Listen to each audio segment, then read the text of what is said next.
Did I ever tell you about my first kill, Batman? No? As I am sure you are aware, my parents were dead and I was rich. So rich I could have anything I wanted, but of course, all I wanted was them back. I now know that that was impossible, of course, that their death served a higher purpose. But back then, I had yet to experience the joy of cold steel cutting through warm flesh. I had no idea how I could save these people from the relentless misery of their existence.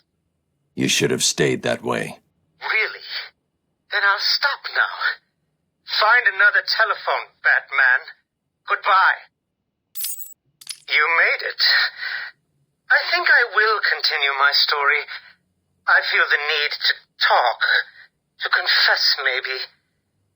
I was rich and alone, but not for long, of course.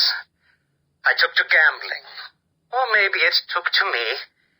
If only I had been good at it. I may not be where I am today. As my life spiraled out of control, I desperately formed a plan. A plan to win back my parents' money and be happy again. It didn't work, of course. Plans like that never do. But as I stood outside the Iceberg Lounge on that hot summer night, I remember feeling something. Hope, maybe. The Iceberg Lounge was crawling with the disgusting flesh of humanity. You could find anything there. If you had the money, of course. At the beginning, I seemed to be winning. The cards all went my way, and I found myself at the owner's table. For some reason, I thought I would win, that he would play fair. I looked around the table. I saw the people I was against.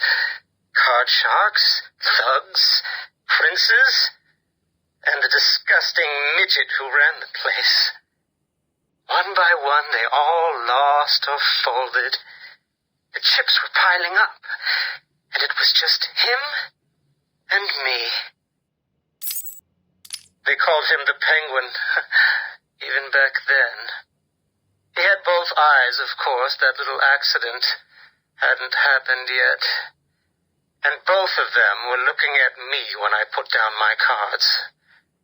The 6 of clubs. The 6 of diamonds. He looked scared. He leaned forward, and I could smell the cigar stench on his breath. The 6 of spades, and finally, the 6 of hearts.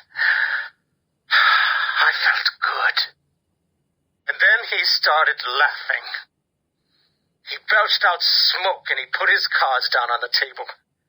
Card by card, my heart sank. A 3, a 4, a 5, a 6, a damn 7!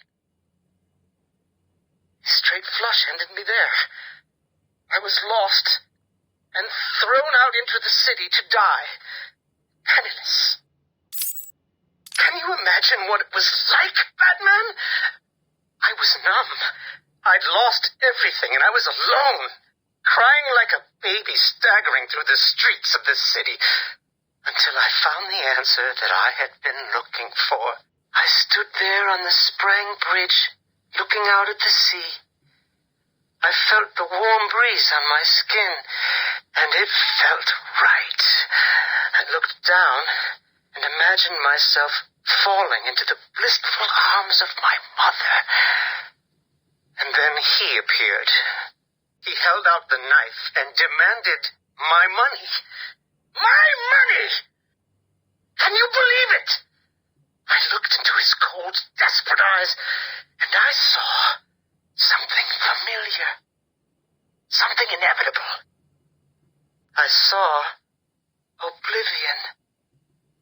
I saw that we are all the same, stuck on a miserable loop that demands salvation. So I gave it to him.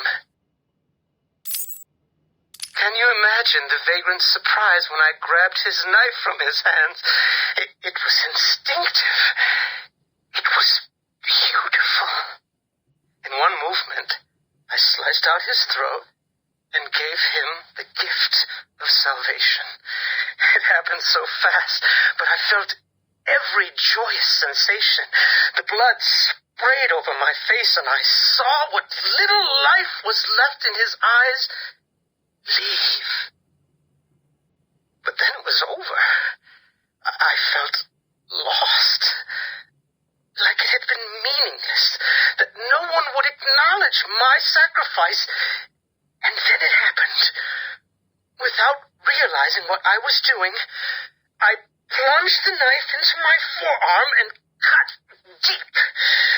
It was incredible. I felt my body elevate to a higher place.